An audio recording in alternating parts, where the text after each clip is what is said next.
My son called at 3:47 in the morning and told me not to come. I was already getting dressed when he said it. Not because I'd predicted the call, I hadn't predicted anything specific, but I'd been sleeping in the clothes I'd set out the night before, the way I used to do on job sites when we were pouring concrete before dawn, and I needed to be ready before my mind caught up with my body. Old habits. 31 years in construction management will do that to a man. You learn to prepare for the thing you can't name yet. Marcus's voice was wrong from the first syllable. I've known my son's voice for 34 years. Through every register, it's ever reached the high panic of a 6-year-old who'd cut his hand on a fence, the low flatness of a 22-year-old standing at his mother's grave, the careful, controlled tone he used when he was trying to sound like he was fine. That last one I'd been hearing for about 6 years. But this was something else. This was a voice trying to hold itself together by sheer force and losing. He said, "Dad, don't come. I'm okay. It's nothing." 4 sentences, all of them delivered in the wrong order, the way people speak when they're reading from a script someone else wrote. I said, "Which hospital?" He said, "Dad, please, don't." I said, "Marcus, which hospital?" He told me. Then he said Vivian was there and everything was under control and I should just stay home and he'd call me in the morning. I said I understood. I didn't say anything else. I picked up my keys from the hook by the door, the same hook Sarah had installed the week we moved into this house 26 years ago, because she said I was constitutionally incapable of remembering where I'd put them, and I walked to the car. It was 3:51 when I pulled out of the driveway. The drive from Portland to the hospital was 4 hours on a clear night with no traffic. I've driven longer stretches in worse conditions, early mornings on I-5, heading to job sites in Eugene, late nights coming back from Medford when the budget reviews ran long. I know that stretch of highway the way I know the layout of a building. I've managed not from memory exactly, but from something deeper than memory, something that lives in the hands and the feet, and the particular quality of attention that comes from doing the same thing 1,000 times. I called Marcus at 4:15, no answer. I called again at 4:40, no answer.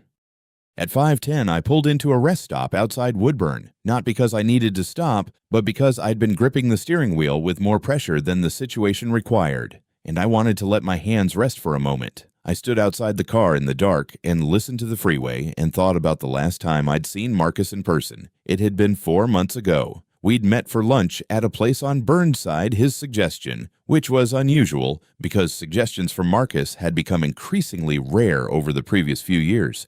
He'd arrived 12 minutes late and spent most of the meal checking his phone. I'd asked how things were at work. He'd said fine. I'd asked how things were at home. He'd said fine, differently. I'd noted the difference and said nothing. I'd been noting differences and saying nothing for a long time by then.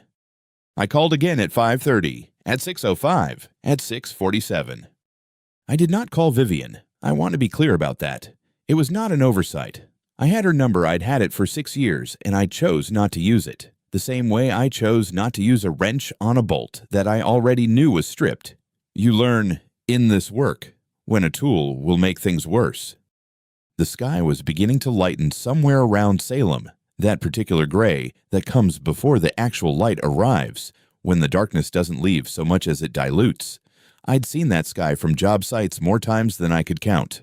Sarah used to say I had a talent for being awake at the wrong hours. She said it the way she said most things, like it was a fault she'd decided to find endearing. I missed her most at the times when I needed someone to tell me I was doing the right thing, and there was no one left to ask. I reached the hospital at 7:52 in the morning. Providence Health sits back from the road behind a row of Douglas firs that were probably planted when the building was new and have since grown tall enough to make the whole structure feel smaller than it is. I've been to this hospital twice before, once when Marcus broke his collarbone at 15, once when Sarah was admitted for the last time. I parked in the same lot I'd used both times. I don't know why. Some things you do without deciding to. I walked through the main entrance at 7:54. The lobby was quiet early shift, the particular hush of a hospital morning when the night staff is winding down and the day staff hasn't fully arrived yet. There was a woman at the reception desk with her head bent over a computer screen and a television in the corner showing weather without sound. The man in the security uniform was standing near the entrance, not at a desk, not walking a patrol route standing, the way a person stands when they're waiting for someone specific. He was perhaps 40, with a badge that read Chen, and the careful stillness of someone who'd learned to wait without making it obvious that he was waiting. He looked at me when I came through the door, not the way security looks at everyone, the automatic scan, the professional assessment. He looked at me the way you look at someone you've been expecting. He said, "Mr. Garrett." I said yes. He said, "I've been waiting for you. There are some things you need to see before anyone else is up. Room 412. We should go now, before the morning rounds start." I didn't ask how he knew my name. I didn't ask what he meant by anyone else. I've managed enough projects to know that when someone with information tells you move and ask questions once you understand the full scope of what you're dealing with. We took the elevator to the 4th floor. Chen didn't speak in the elevator, neither did I. The doors opened onto a corridor that smelled like antiseptic and recycled air, and we walked to the 3rd door on the left. Marcus was sitting up in the bed when we entered. He was wearing a hospital gown and there was an IV line in his left arm. His face was turned toward the window, and for a moment I saw only his profile, the same profile I'd watched grow from a boy's face into a man's over 3 decades, the jaw that was Sarah's jaw, the forehead that was mine. Then he turned. The bruising around his left eye was deep purple shading to yellow at the edges, the kind of coloring that takes more than one night to develop. There was a cut above his eyebrow, closed with 3 butterfly strips. His lip was split on the right side. I've been on job sites where men have been hurt falls, equipment failures, the kind of accidents that construction work produces despite every precaution. I know what impact injuries look like. I know the difference between a man who fell and a man who was struck. Marcus looked at me and didn't say anything. Chen stepped up beside me and held out a small black USB drive. He said, "Her confession, recorded yesterday at 2 a.m.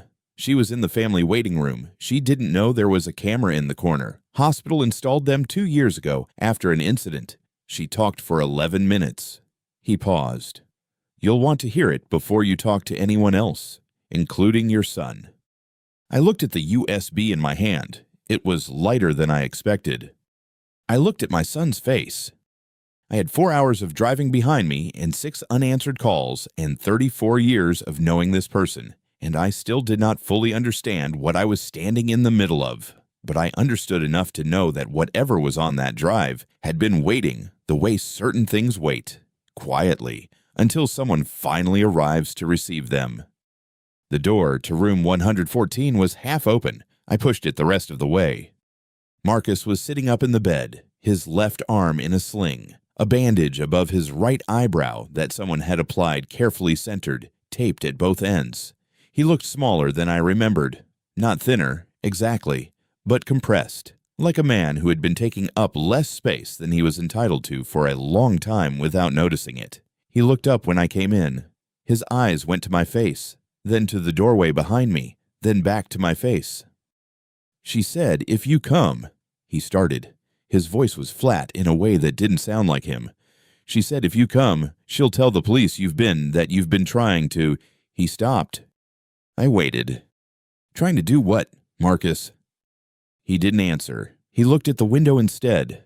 The blinds were half drawn, outside, a parking structure, gray concrete, a row of cars. He looked at it like it was something worth studying. I pulled the chair from beside the bed and sat down. I didn't say anything else. I've learned, over 62 years, and 30 of them managing construction sites, where men lied about schedules and budgets and load-bearing calculations. That silence does more work than most people give it credit for. Marcus knew I was there. He knew I had driven 4 hours. He knew I wasn't leaving. Officer Chen appeared in the doorway after a moment. He had the careful posture of someone who had learned to make himself unobtrusive in rooms where things were unresolved. "Mr. Garrett," he said, "I can give you a few minutes if you need them." "Tell me what happened yesterday," I said, "from the beginning." Chen stepped into the room. He kept his voice even, the way people do when they're reciting facts they want to make sure land correctly. Yesterday, 1:30 p.m., Mrs. Garrett arrived at the hospital. She went directly to this room. No one stopped her. She was listed as next of kin. He glanced at Marcus briefly, then back at me. The conversation lasted approximately 20 minutes. Everyone heard screaming from inside the room. Staff in the hallway, patients in adjacent rooms. The charge nurse documented it. Marcus had not moved. He was still looking at the window. And after, I said, "She left the room at 1:52 p.m. Your son called 911 at 1:54 p.m. Chen paused. He said, and I'm quoting directly from the recording, "She hit me. She's been hitting me. I need someone to come." The room was quiet. A monitor somewhere down the hall beeped twice, then stopped. A nurse appeared in the doorway, a woman in her 40s, dark hair pulled back, the kind of face that had seen enough to not perform surprise anymore. Her badge said, "Rebecca." She looked at me, then at Chen, and seemed to make a decision. I was at the station when she came through yesterday morning. Rebecca said, before she went to the room, she stopped at the desk. She paused. She told me that he wanted a divorce. She said it like she was telling me the weather. And then she said, Rebecca looked at Marcus for a moment. He still wasn't looking at us. She said, "He will regret it." She left after that. No other explanation.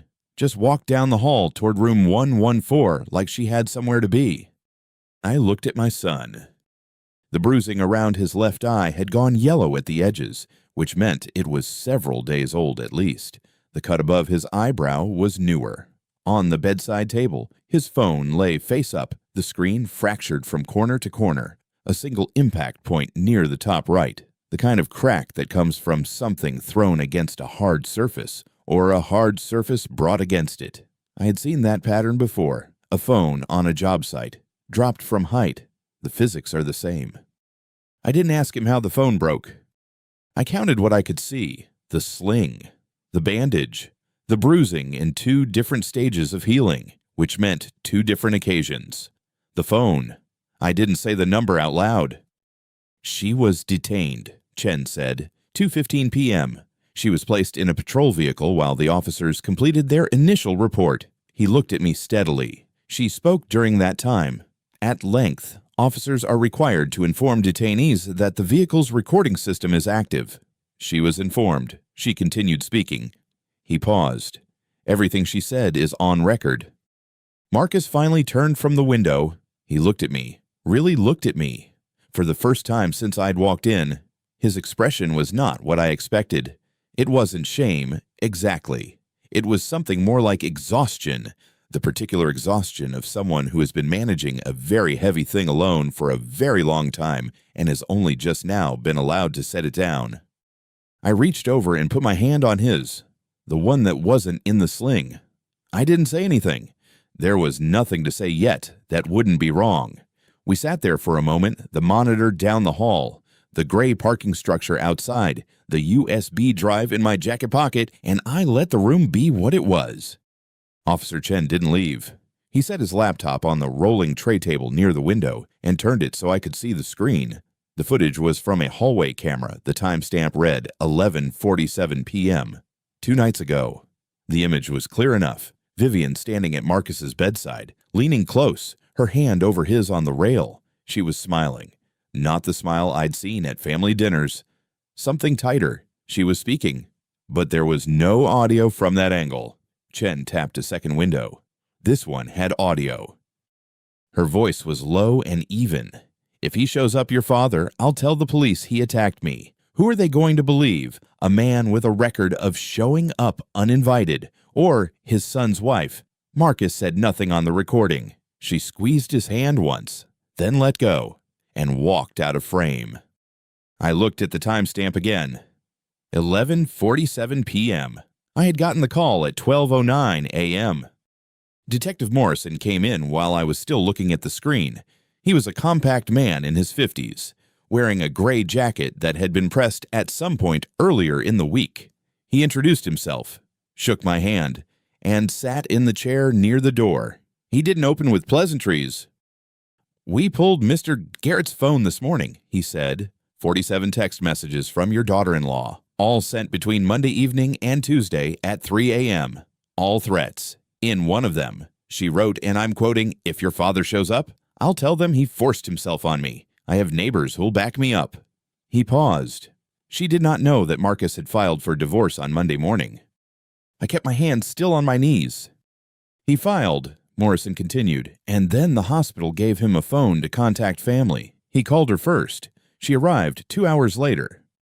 Rebecca came in, then the nurse who had been with Marcus when I arrived, the one who had watched me from the doorway. She was carrying a small clipboard, but didn't look at it. She looked at me. "I've worked this floor for 14 years, she said. "I know what this looks like. Marcus told me yesterday that she stopped letting him call you 2 years ago. He said she told him you were her word, toxic, that you'd destroy what they had." She set the clipboard on the counter. He believed her. For a long time, he believed her. 2 years. I sat with that number. The last time Marcus and I had spoken on the phone, really spoken, not just a birthday text, I had been standing in the kitchen of my house in Portland, watching it rain on the back fence. I remembered because I'd been meaning to fix a board on that fence for weeks, and the rain kept reminding me. I looked at Marcus. He was watching me from the bed. "Why didn't you tell me?" I asked. I kept my voice even. He didn't answer right away. When he did, it wasn't in words. He made a sound first, something compressed and exhausted, and then, "She said if I told you, she'd hurt herself, and it would be my fault." He looked at the window. "I didn't know how to tell you. I didn't think anyone would believe me." The monitor beeped once down the hall. Morrison was writing something in his notebook. Rebecca had stepped back near the door. I didn't say anything for a moment. I had learned, over 62 years, that silence after a confession is not emptiness.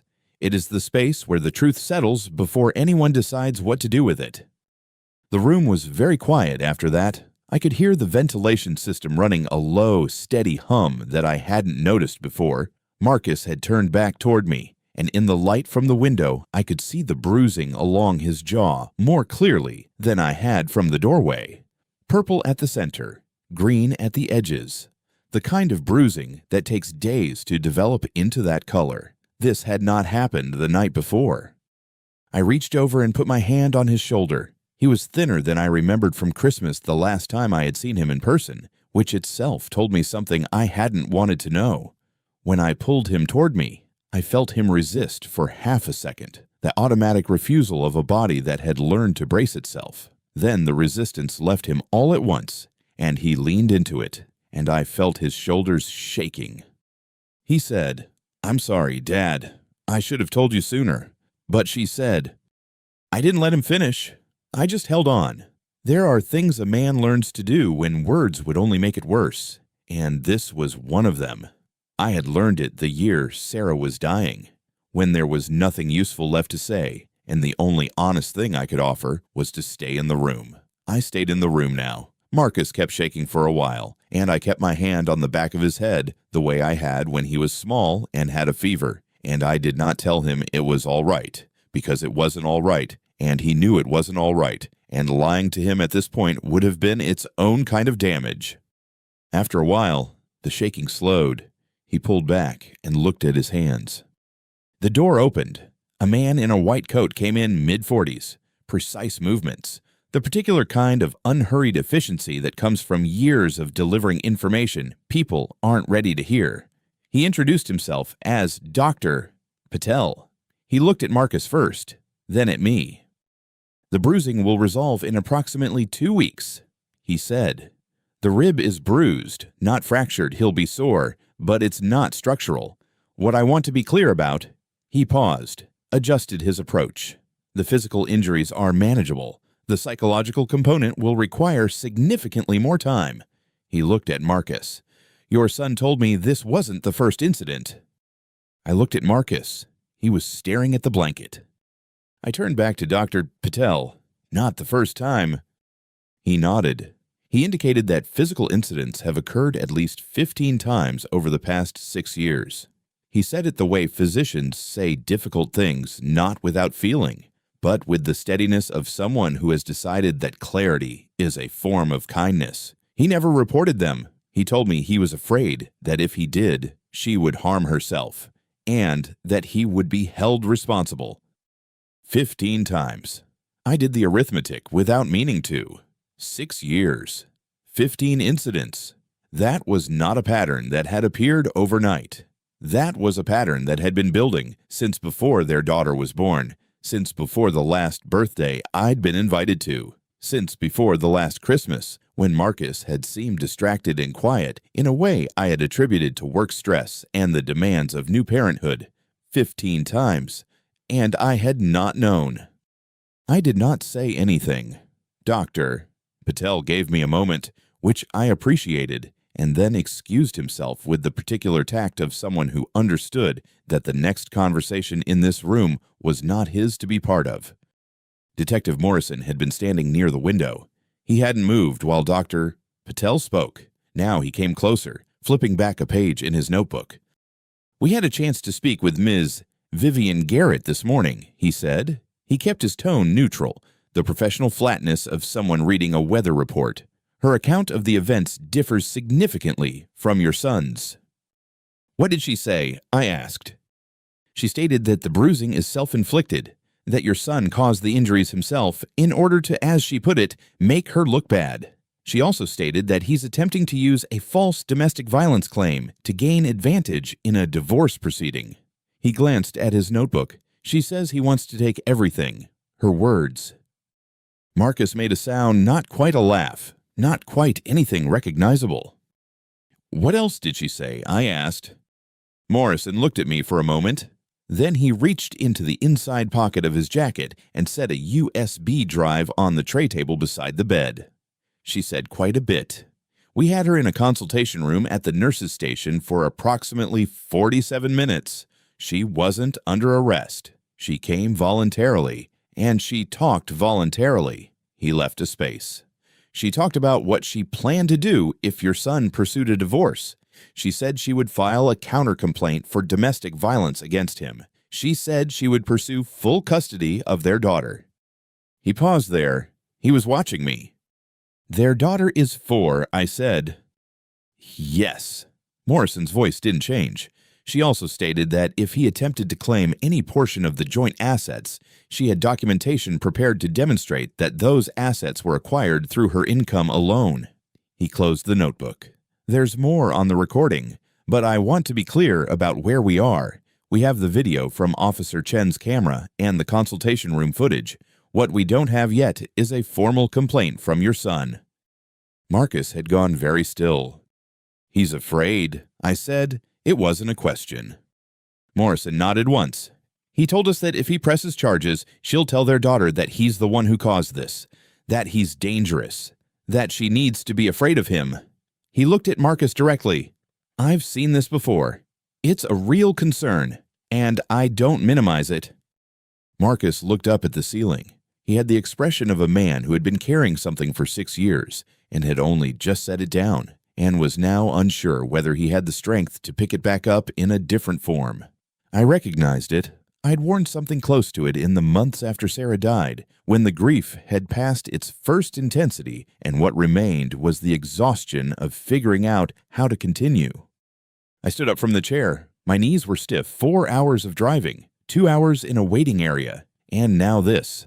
I picked up the USB drive and held it for a moment without looking at it. "I need to hear all of it," I said. Morrison said, "We can arrange that."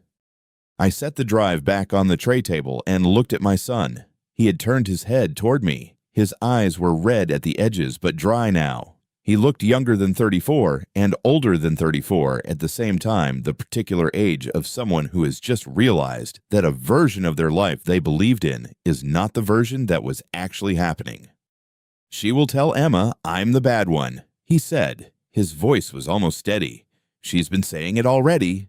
Emma's 4. Dad. She believes whatever she's told." I put my hand on his arm. I didn't tell him not to worry. I didn't tell him it would be fine. I looked at him for a long moment, and then I said, "I know." And then I sat back down. And I waited, because I had learned a long time ago that the next step is not always the loudest one. I sat in that chair beside Marcus's bed for a long time after he fell asleep. The room was quiet, except for the soft mechanical rhythm of the blood pressure monitor and the occasional sound of footsteps in the corridor outside. The window above the parking structure showed a sky beginning to lighten at the edges, not yet dawn, but the kind of dark that knows it is losing. I had a paper cup of coffee that had gone cold an hour ago. I drank it anyway. 6 years ago, I thought I knew what I was looking at. Marcus had brought Vivian to the company picnic at Oaks Park, his firm's annual end-of-summer event, the kind with folding tables and potato salad, and a DJ who played songs from 15 years ago. Sarah was still alive then. She had been in remission for 14 months. And that afternoon, she was wearing a yellow dress I hadn't seen before, and she looked better than she had in 2 years. And I remember thinking that some days you get to keep. Marcus walked across the grass toward us with Vivian beside him, and Vivian was laughing at something Marcus had said, and her hand was through his arm, and she looked at Sarah and said, "You must be the mother he talks about. He talks about you all the time." Sarah touched my arm. I leaned over and said quietly, "She's good for him." Sarah didn't answer right away. She watched Vivian for a moment. Then she said, "She's very sure of herself." I thought she meant it as a compliment. I think now that Sarah meant something else entirely. And I didn't ask. And 6 weeks later, Sarah's scan came back with results that ended the conversation about Vivian and everything else for a long time. That was the only time I said Vivian was good for Marcus without thinking it through first. It was also the last time I said it at all. The first 18 months. I had reasons to believe in her. Not just the picnic. There were smaller things. The kind that don't make it into any record, but stay with you anyway. The first Christmas after they moved in together, Vivian had called me on a Tuesday evening, unprompted, to ask what Marcus's favorite meal had been growing up. She said she wanted to make it for his birthday. I told her it was pot roast with the carrots cut thick, the way his mother made it. She thanked me and hung up. When I arrived for his birthday dinner that February, there it was on the table, pot roast, carrots cut thick, served in the same kind of ceramic dish Sarah had used. Marcus had looked at it and then at Vivian, and the look on his face was the look of a man who believed he was known. She had held his hand across the table when she thought I wasn't watching. I had thought she pays attention. I had thought she loves him the way people love when they mean it. I filed that dinner away as evidence of something real. For a long time, I returned to it when I needed to believe I had not missed something obvious. The pot roast was real. The look on his face was real. What I did not understand then was that a person can be capable of both of genuine tenderness and of the other thing, and that the tenderness does not cancel the other thing out. It just makes it harder to name. The first sign came 11 months after that picnic. Marcus called me on a Sunday morning. He still called on Sundays then, and he told me that Vivian wanted him to leave his position at the software firm and take a role at her father's company in Beaverton. "He'll pay me 30% more," Marcus said, "and the commute is shorter." I asked him if he wanted to go. There was a pause. "Not really," he said. "I like where I am. I've been there 4 years. I know the code base." I asked him what he was going to do. Another pause. Longer this time. Vivian said that if I don't do this, she'll know I don't love her.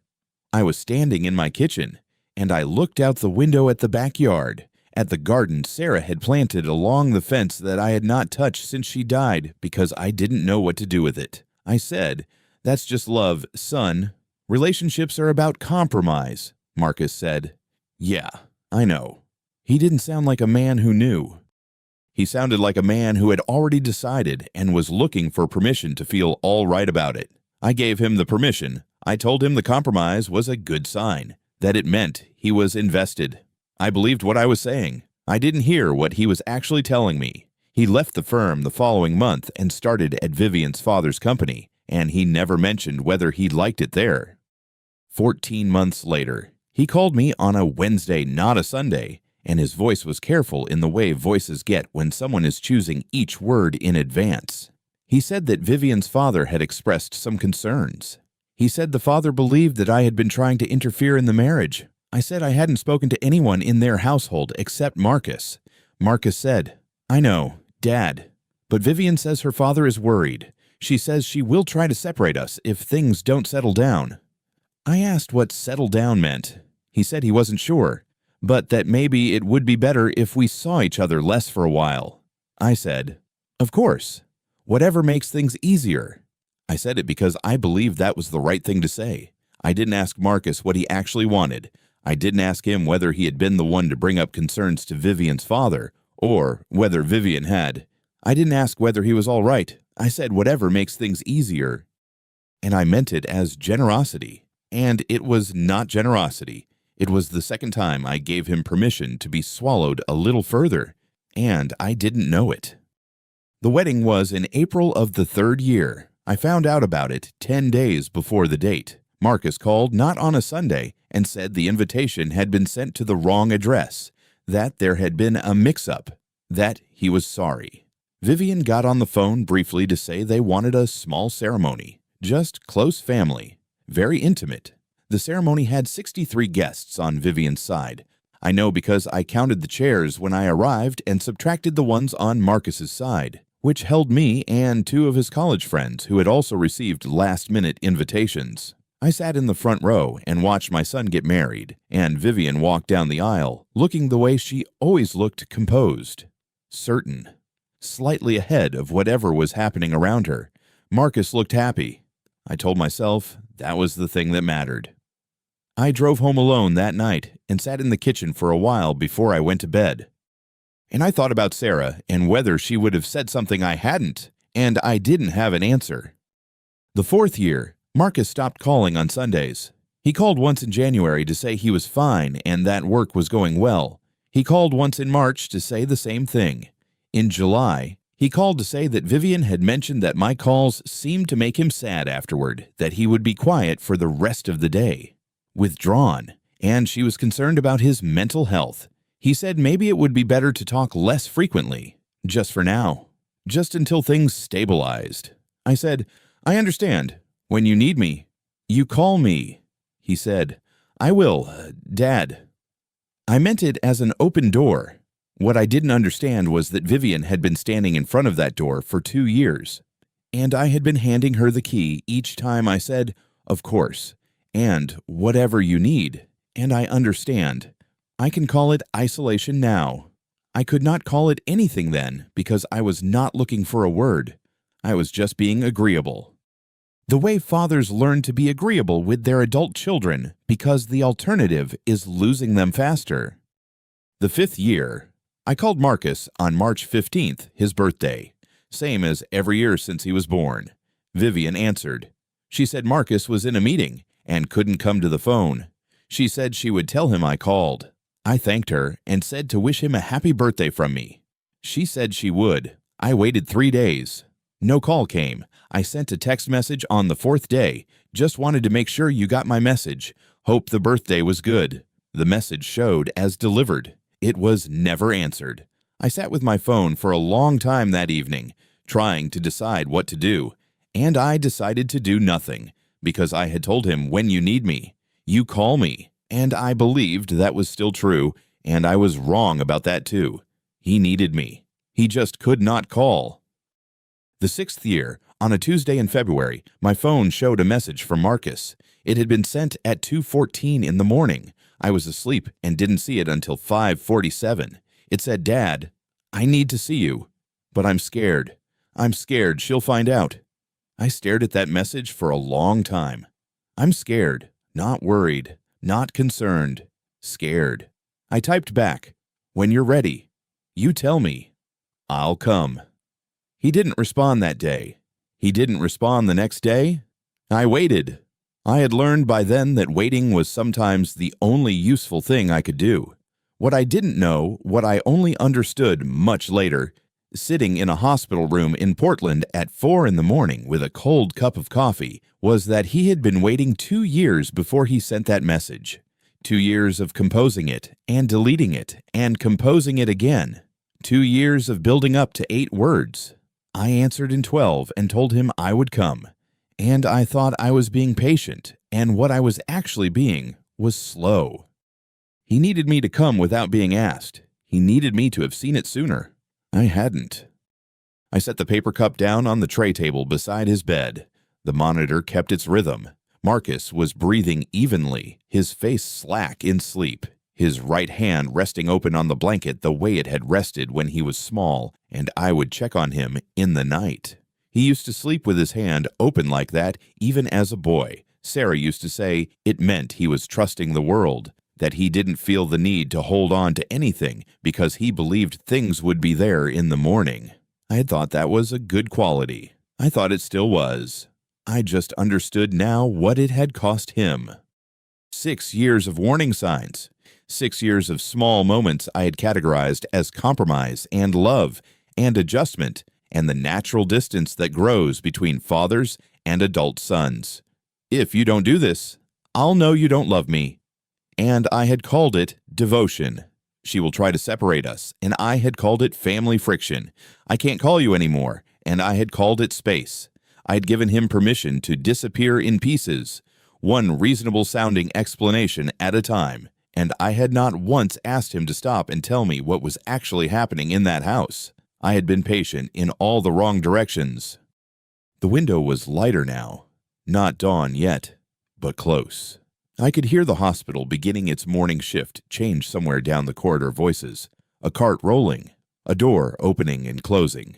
I looked at my son's hand resting open on the blanket, and I thought about Sarah in her yellow dress saying she's very sure of herself, and I thought about all the things I had not asked, and all the Sundays I had waited for a call that didn't come, and all the times I had said, of course, when I should have said, wait, tell me more. The monitor beeped once and returned to its rhythm. I picked up the cold cup and held it. I didn't drink it this time. I just held it. I had been waiting 2 years to understand what Marcus had been trying to tell me. He had been waiting longer than that for me to ask. Officer Chen came back at 2:30. He knocked once, opened the door without waiting for an answer, and held it for a woman I hadn't seen before. Detective Morrison, she said. Multnomah County. She was perhaps 45. With a gray blazer and a leather notebook, she sat on the windowsill without opening. She shook Marcus's hand first, then mine. Her grip was firm, and she looked at me for a moment longer than people usually do when they're just introducing themselves. I filed that away. Chen carried a laptop. He set it on the rolling table at the foot of Marcus's bed, the same table where the untouched dinner tray had sat 2 hours earlier. He positioned the screen so that all 4 of us could see it without moving. Then he stepped back and stood near the door with his arms at his sides, and I noticed that his posture had changed from the easy, almost conversational stance he'd had in the hallway the night before. He was standing the way people stand when they know what's about to happen in a room, and they're giving it the respect it deserves. Marcus had pushed himself up against the pillow. His left eye was still swollen to a slit. He kept his hands flat on the blanket. Both of them, the way a person does when they're trying to look calmer than they feel.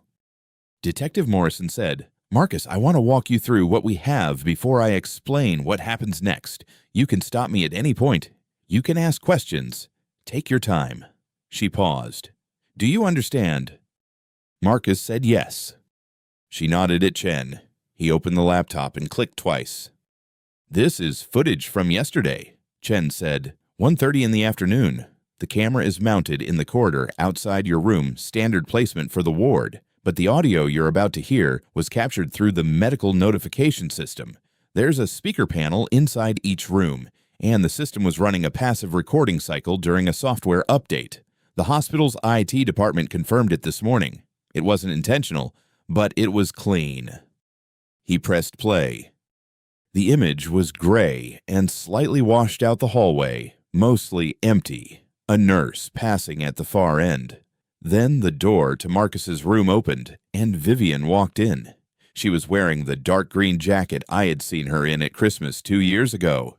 She closed the door behind her. The camera lost her at that point, but the audio did not. Her voice was clear enough.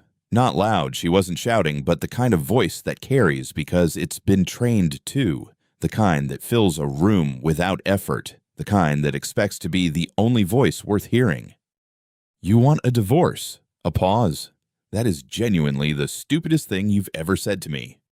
Marcus said something I couldn't fully make out. His voice was lower, and there was a quality to it. I recognized the careful, flattened tone of a person who has learned that the wrong word will cost them.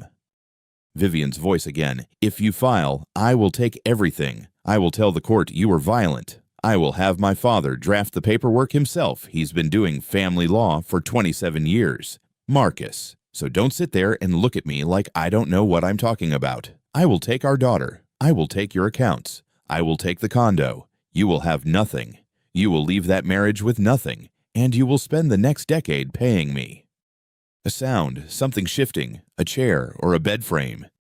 And if your father tries to get involved, her voice dropped slightly, which somehow made it worse. If he calls anyone, if he shows up here, if he tries to interfere in any way, I will go to the police and tell them he threatened me. I will tell our daughter that her grandfather is dangerous. I will make sure she is afraid of him. And that will be on you. That will be your fault for letting him in. The room I was sitting in was completely silent. Morrison wasn't writing anything. Chen hadn't moved. Marcus was looking at the screen, but his eyes had gone somewhere else. The audio continued. There was a brief exchange I couldn't parse, overlapping. Marcus's voice rising for a moment, and then a sound that wasn't ambiguous at all. A sharp impact. Marcus cried out, then quiet. Vivian's voice, even and unhurried. That is what happens when you don't listen to me. Chen stopped the video. I set my hands on my knees and looked at the wall above the laptop. There was a small framed print there, a river scene, mountains in the background, the kind of thing that hospitals put in rooms because someone decided it was calming. I looked at it for a moment. Then I looked at Marcus. He was crying without making any sound. His shoulders were moving, and his hands had come up to cover his face, and he was sitting very still otherwise, the way people cry when they've had a lot of practice doing it quietly. I didn't speak. There was nothing to say that the room hadn't already said. Detective Morrison waited. She was good at waiting. I could tell it was a practiced skill, not impatience held in check, but genuine professional stillness. After perhaps 30 seconds, she said, Marcus, I want you to know that what you just heard is on the record. You don't have to carry it anymore. He lowered his hands. He looked at her, then at me, then back at her. Morrison opened her notebook. Your father's attorney reviewed a copy of this recording this morning at 7:45. Her assessment, and I've seen enough of these cases to agree with it, is that the video establishes domestic abuse in the second degree, criminal threatening in the first degree, and extortion. Those are 3 separate charges under Oregon statute. The district attorney's office has already accepted the case. Marcus said, she'll say I'm lying. She won't get the opportunity. Morrison said, the recording is the statement. You don't have to say anything she can contest. The recording says it. He was quiet for a moment. Then he said, is she? She was arrested yesterday evening.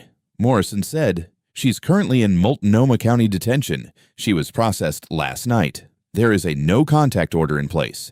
She cannot call you. Contact your daughter or come within 500 feet of this facility. Marcus closed his eyes. He breathed in once very slowly and let it out. I said, what about Lily? It was the first thing I'd said since the video started, and my voice came out steadier than I expected. Morrison said, that's a family court matter, and it will move quickly given the recording. Your attorney has already filed for an emergency temporary custody order on Marcus's behalf.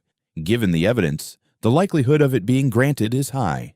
Your granddaughter is currently with a neighbor, a woman named Patricia Hale, who Marcus listed as an emergency contact. She's been informed that Vivian is in custody. Marcus said, Patricia. He said it the way you say the name of something you forgot existed. She's been watching Lily every Thursday for 2 years. Vivian never liked her.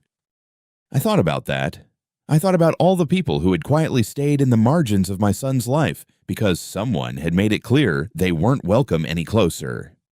Chen spoke from near the door. He said it simply, without ceremony. Mr. Garrett, I want you to know you told me 8 months ago when you called the hospital to ask about security protocols for patients in domestic situations. You didn't give me your son's name. You said you had a family member who might end up here someday, and you wanted to know what the facility's recording capabilities were and whether a security officer could document an incident if one occurred in a patient room. I told you about the notification system. You asked me to keep that conversation between us. He paused. When Marcus called 911 yesterday, dispatch flagged it as a domestic incident and notified me directly. I was already in the corridor when the paramedics brought him in.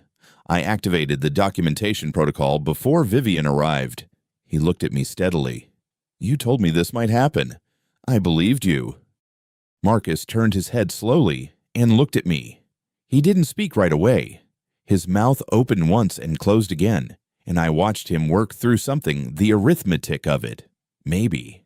The 8 months set against the 6 years. The calls he hadn't made against the call I had. His good hand came up and pressed flat against his sternum, the way people do when something lands in the chest before it reaches the throat. Then he said, very quietly, 8 months ago. Not a question. Just the number, held out like he was checking its weight. I sent you that message in February. The one I almost didn't send. And you... He stopped. He looked at Chen, then back at me. You were all ready. He couldn't finish it. He didn't need to. I could see the moment he understood that there had never been a version of this where I wasn't coming. I had just been waiting for the door he needed to open himself. I didn't look away, I said. I started 8 months ago. The first time you called me and told me you were scared, and then you said you were fine, and you changed the subject. I knew what that meant. I've been on job sites for 35 years. I know what it looks like when someone is managing information instead of telling the truth. I know what it looks like when someone is afraid of what happens if they say the wrong thing. He didn't say anything. I called an attorney the next morning, a family law attorney named Diane Kowalski. She's been in practice for 22 years, and she handles abuse cases. I told her what I suspected. She told me what I needed. I called a counselor who works with adult children of controlling relationships. I called Chen. I set up a file. Every time you called me and said something that didn't add up, I wrote it down. Dates, times, what you said, what you didn't say. 8 months of it. I looked at the laptop, still open on the table. I didn't know when it would happen. I didn't know it would be a hospital. I didn't know it would be a Tuesday in March, but I knew it would happen, and I knew that when it did, a phone call from a worried father wasn't going to be enough. I needed something that couldn't be argued with. I paused. That recording is something that can't be argued with. Marcus was looking at me the way he used to look at me when he was very young, and something had frightened him, and he was deciding whether it was safe to say so. He said, "Why didn't you tell me?" I thought about how to answer that honestly, because if I had told you, you would have told her, not because you wanted to, because she would have asked, and you hadn't yet found the way to not answer her.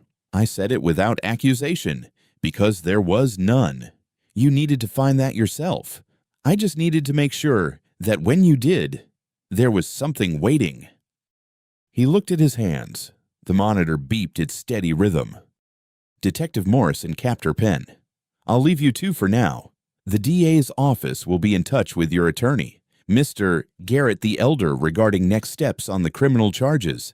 Marcus, a victim's advocate, will come by this afternoon.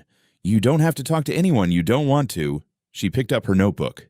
You did the right thing when you called 911. That took courage. She left. Chen held the door for her, then looked back at me once before he followed her out. I sat with my son in the room that smelled like antiseptic and recycled air, and I thought about Sarah, about the way she had always said that the hardest part of loving someone is knowing when to act and when to wait. I had not always known the difference. I had learned it late and imperfectly, the way most things worth knowing are learned. But I had learned it. Marcus said, very quietly, "What if Lily doesn't understand?" "She's 4, I said. Right now, she needs to know that her father is safe and that someone is coming to get her. That's all she needs to understand today." He nodded slowly. His hands were still on the blanket, open now instead of flat. I looked at the laptop screen. Dark again, the small camera eye above it reflecting the window light. 12 years Chen had worked in this building. 22 years Diane Kowalski had been practicing law.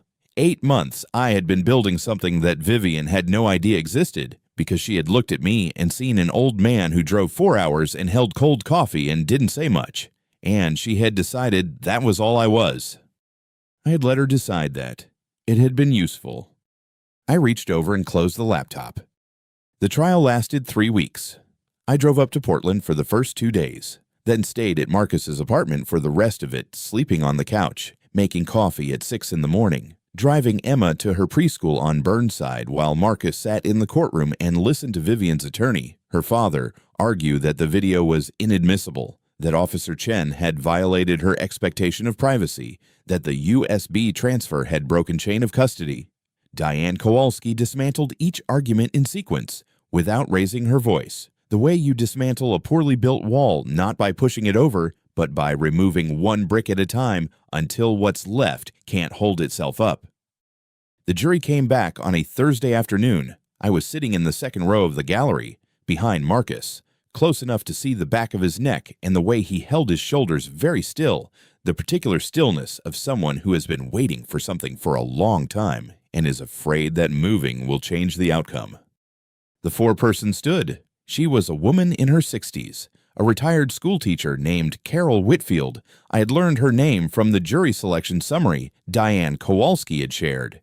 She read from the sheet without looking up. Guilty on the first count, domestic violence in the second degree. Guilty on the second count, criminal threatening in the first degree. Guilty on the third count, coercion. Guilty on the fourth count, financial fraud. 4 counts. 4 times the word guilty in that room. Marcus's shoulders dropped. Not dramatically, just a small release, the kind of movement a body makes when it has been braced for a long time and is finally allowed to stop. I watched it happen and did not look away. Vivian stood when the judge addressed her. She had worn a pale blue blazer every day of the trial, her father's choice, I assumed, because it photographed softly and read as unthreatening. She stood with her hands clasped in front of her and her chin level, and I watched her face for the moment the verdict landed. It took a beat longer than I expected. Then something moved behind her eyes. Not grief, not remorse, but the particular expression of a person recalculating. She looked at her father. Richard Alderman had been practicing family law in this county for 27 years.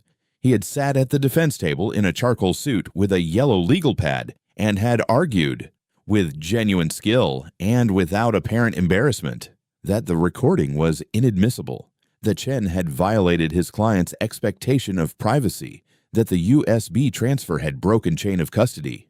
Diane Kowalski had dismantled each argument without raising her voice, the way you dismantle a poorly built wall not by pushing it over, but by removing one brick at a time until what's left can't hold itself up. Alderman had known by the second day that he was losing. I could tell because he stopped making eye contact with the jury and started making eye contact with his notes. When the verdict was read, Alderman touched Vivian's arm. She went quiet. She did not cry. I had expected, over the 3 weeks of the trial, that there would be a moment when something broke through, some flash of the woman who had made pot roast for Marcus's birthday, who had held his hand across the table. It did not come. What came instead was the recalculation, and then the stillness, and then the look of someone deciding what to do next. The appeal was filed 11 days later. Alderman's name was not on it. He had referred the matter to a colleague, a younger attorney from his firm, someone who had not been present for the trial and did not carry the weight of having lost it. I learned this from Diane Kowalski, who called me on a Wednesday morning to tell me. She said, very evenly, that the appeal had no viable grounds and would likely be denied within 60 days. It was denied in 43. The denial was noted in the county legal database. Alderman's firm was listed as counsel of record. In a county where family law practitioners know each other's records, that notation would follow the case for as long as the case existed. Marcus turned around when the judge finished. He looked at me from the second row, and I was close enough to see that his eyes were wet at the edges, but he wasn't going to let them go further than that. I nodded once.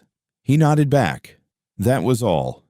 There wasn't anything else that needed to be said in that room, and we both knew it. The custody order came through the following week. Full custody to Marcus. Vivian would have supervised visitation 2 hours per week in a room with a licensed family services coordinator until she completed a 2-year domestic abuse intervention program. The judge noted in his written order that the audio-visual evidence presented at trial demonstrated a sustained pattern of psychological and physical abuse, and that the minor child's safety and stability required these conditions. Emma was 4 years old. She had her mother's eyes and Marcus's habit of lining things up in neat rows, her crayons, her shoes, the small plastic animals she kept on the windowsill in her room. She didn't fully understand what was happening. Marcus had told her that Mommy was going somewhere for a while, that she would see her sometimes, that Daddy and Grandpa Thomas were going to be with her every day. Emma had asked if Mommy was sad. Marcus had said he didn't know. I had been standing in the hallway when he said it, and I didn't walk in. Some conversations a child and their parent need to have without a third person in the room. I went to the kitchen and made oatmeal instead. And when Emma came out 20 minutes later, she climbed onto the counter stool and asked if I'd put brown sugar in hers. I had. She ate the whole bowl. Marcus started seeing a therapist named Dr. Reyes out of a practice on Southwest Broadway, 1 session per week, Tuesday mornings. I drove him to the first 3. I sat in the waiting room and read whatever magazine was on the table construction trade publications, mostly, which I found either by coincidence or by some small mercy of the universe. After the 3rd session, Marcus told me he could drive himself. I said, of course. Dr. Reyes had told Marcus, and Marcus told me, that recovery from that kind of sustained psychological control wasn't linear, that there would be weeks where he felt clear and weeks where he felt like he was back inside it, and that both were normal. She said he would learn to trust his own judgment again, but it would take time. She said he would get there. I believed her. I had watched Marcus at 6 years old teach himself to ride a bicycle on the driveway of the house on Cedarwood Lane, falling 17 times before he stopped counting and just kept going. He had his mother's stubbornness in the best possible way. Marcus left Vivian's father's company the same week she was arrested. He had been a senior engineer there for 4 years. He took a position at a smaller firm in the Pearl District, a startup working on infrastructure monitoring software, which I thought was either ironic or fitting, given that I had spent 30 years monitoring structures for a living. 6 months after the trial, they promoted him to lead engineer. He called me on a Friday evening to tell me. Emma was asleep in the background. He said, "Dad, I wanted you to know." I said I was proud of him. He was quiet for a moment, and then he said, "I need to tell you something. I've been trying to figure out how to say it for a while." I waited. He said, "Thank you for coming to the hospital. I know I told you not to. I know I said things I shouldn't have said. I didn't know what I was thinking. I was scared of her, even then, even when she wasn't there, and you came anyway." He stopped. "I don't know what I would have done if you hadn't." I said, "You would have figured it out." He said, "Maybe, but I'm glad I didn't have to." I didn't tell him that night that I had been building the case for 8 months before I got that phone call. I didn't tell him about the folders, about Diane Kowalski, about the conversations with Officer Chen, about the quiet accumulation of records and dates and documented incidents that had made the USB drive possible. I had thought, in the weeks after the trial, about whether to tell him whether he deserved to know the full shape of what I had done, or whether knowing it would change something between us. I decided it would, not in a bad way, necessarily, but he needed to believe, right now, that he had been the one who started it, that his phone call, his voice that night, had been the thing that mattered, because it had been. I had been watching for 8 months, but it was his call that gave me the moment. Everything I had prepared was just the architecture. He had been the one who opened the door. A year after the trial, Emma started asking about Vivian, not every day, but sometimes, at dinner Or before bed, she would look up and say, "When is Mommy coming?" Or, "Does Mommy know I learned to swim?" Marcus called me one evening and said he didn't know what to tell her. He said, "She loves her mom, but she's also scared of her. I can see it when we go to the visitation room. Emma holds my hand the whole way in. She relaxes after a few minutes, but that first few minutes, she holds on." I said, "Tell her that her mother loves her. Tell her that her mother did things that weren't right, and that her mother is learning how to do better. That's true, and it's enough for now." Marcus said, "Is it enough?" I said, "For a 4-year-old, yes. The rest she'll understand when she's ready." He was quiet. Then he said, "You always know what to say." I didn't tell him that I had rehearsed that answer 3 times in my head before I said it, because that's what you do when the question matters. 2 years after the trial, Vivian completed the intervention program. Her counselor filed the certification with the court. Her attorney, not her father this time. A different attorney contacted Diane Kowalski to request a modification of the visitation terms. The court scheduled a review hearing. Marcus called me afterward and said Vivian had also asked, through her attorney, whether he would be willing to meet with her, not to discuss Emma, not to discuss legal matters, just to meet. He said, "I don't know if I should." I said, "That's yours to decide. I'll be here, whatever you choose." He chose to go. They met at a coffee shop on Northwest 23rd Public, neutral, somewhere with enough people around that neither of them would feel trapped. Marcus told me about it afterward, sitting at my kitchen table with his hands around a mug. He said Vivian had cried, not performatively quietly, the way someone cries when they're not trying to get anything from it. She had said she understood what she had done. She had said she was sorry. She had said she didn't expect him to forgive her, but she needed him to know that she knew. Marcus said, "I told her I forgave her, but I can't go back. I said it exactly like that, I forgive you, but I can't go back." And she nodded. She didn't argue. She just nodded. I asked him how he felt. He said, "Lighter, I didn't expect that. I thought I'd feel angry or sad or I don't know, but I just felt lighter." I said that sounded right to me. He finished his coffee and drove home. I stood at the kitchen window and watched his car back out of the driveway, and I thought about Sarah, about the way she used to say that forgiveness wasn't for the person being forgiven. It was for the person doing the forgiving. She had said it once about a neighbor, something small and long forgotten, but I had never forgotten the way she said it. She had been right about most things. She would have known what to do with all of this far sooner than I did. 3 years after the trial, a Saturday morning in October, the kind where the light comes in sideways and everything looks like it's been rinsed clean.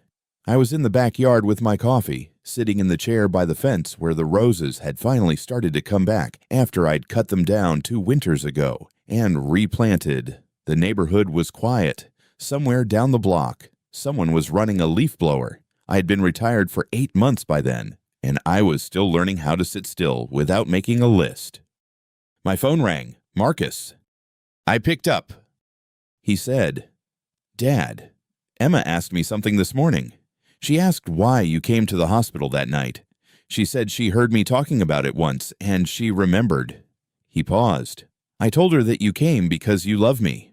I told her that when someone loves you, they show up, even when you tell them not to, even when it's 4 in the morning.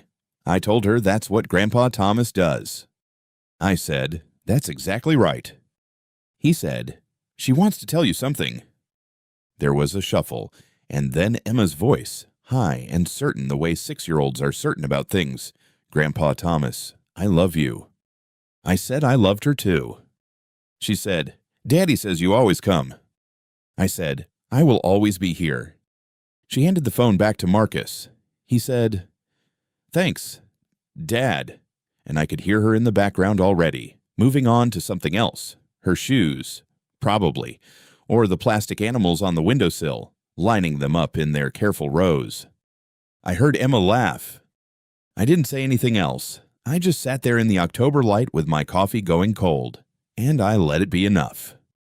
If you've ever sat in a quiet room with cold coffee and realized that the only thing that ever mattered was the sound of a child's voice on the other end of the line, you already know everything this story was trying to say. Some things don't need to be explained. They just need to be witnessed. If stories like this one find something true in you, I'll be here.